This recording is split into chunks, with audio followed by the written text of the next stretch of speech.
Hi, everybody. I'm Abraham Flaxman, or AB for short. I'm a professor of global health at the University of Washington, and I'm vice president of the UW chapter of American Association of University Professors. And I mention this for identification purposes only, because today I'm here in my personal capacity, like so many of you. Like so many of you, I'm very concerned right now about what's happening in this country. Like, I wake up at 4 a.m. worrying, like that kind of concerned. I don't even know what to call the scorched earth tactics that the newly empowered MAGA Republicans are using. I should have known this was coming. I sort of knew, but knowing it and living it are pretty different. So, as attack after attack has come from this current administration, I've watched with horror. When the US withdrew from the World Health Organization and turned our back on such an important international community, when the CDC websites went down, when USAID was illegally closed and shuttered with bills left unpaid and poor children left to starve, I was horrified. I was horrified and I was paralyzed. And my refuge throughout all of this has been my scientific research. I'm a professor of global health metrics, and I got there by being a math major through and through. Let me tell you about my science. You know the character the Count from Sesame Street? So now that I think about it, he's actually one of the most positive depictions of an immigrant in the media. His full name is Count Von Count. He's sort of a parody of Bela Lugosi, this vampire with purple skin. He's got a thick Transylvanian accent, and he loves counting things.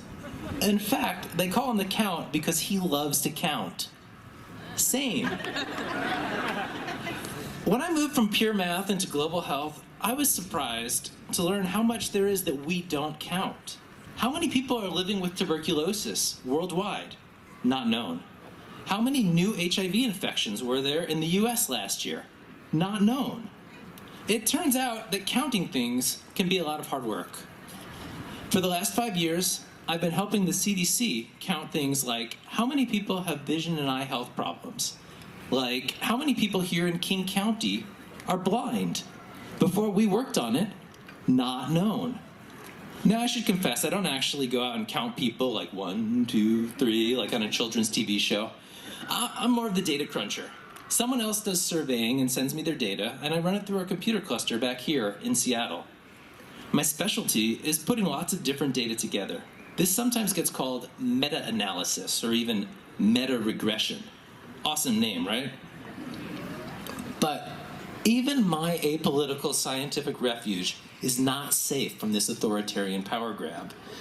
We made this beautiful website for the CDC that you could look up how many people in any US county have vision and eye health problems. You could slice and dice these counts in all sorts of ways, by age, by race, by gender. Oh, that was the problem. We used a word on their new no-fly list, gender. That's how our research got canceled. To this day, our beautiful interactive map is missing, and the webpage just says, the application is currently offline.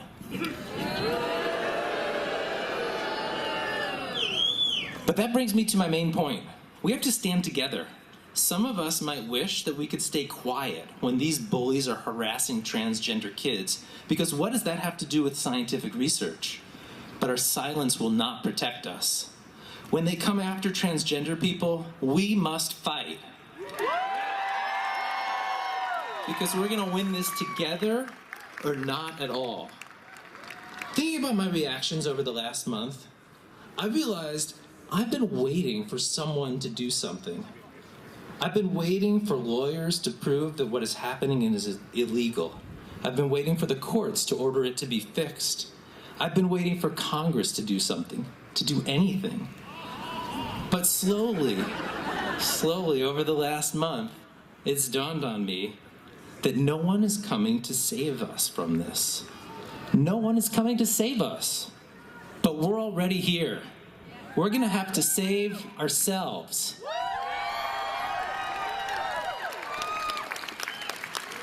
In the American Association of University Professors, we cherish something that we call academic freedom.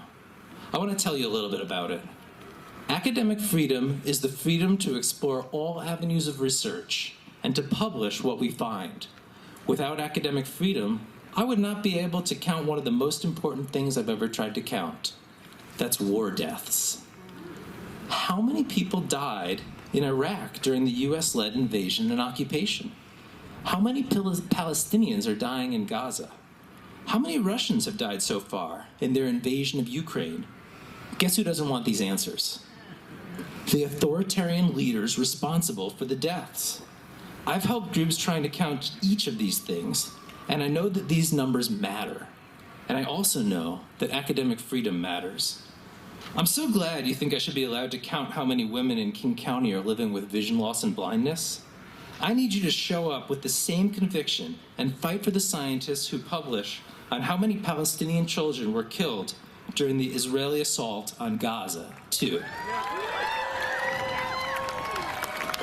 And for the students who speak out for justice in Gaza. And I need you to do more than that. I need you to become organizers. Yeah. Have you ever heard of Bob Moses? He's a mathematician and a civil rights organizer. And he used to say, organizing is bouncing a ball. When he was organizing for voting rights in rural Mississippi, he said, you bounce a ball, and the kids come and look at it. And eventually the ball rolls away. And then you end up talking to the adults. Bob Moses joined the civil rights movement when he was attending a lecture on Gödel's incompleteness theorem. And he heard about a sit-in for integration. I'm counting on you to become organizers too, because we also have a movement to build.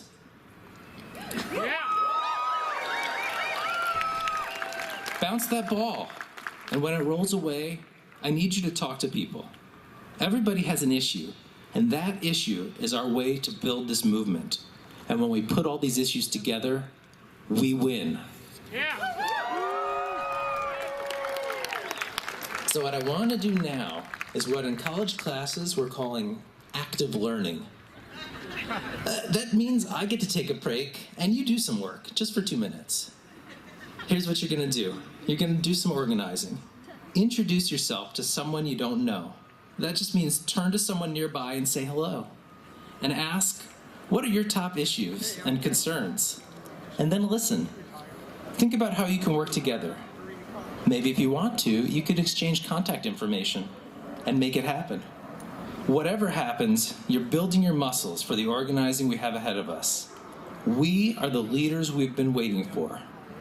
So go ahead now. Give it a try.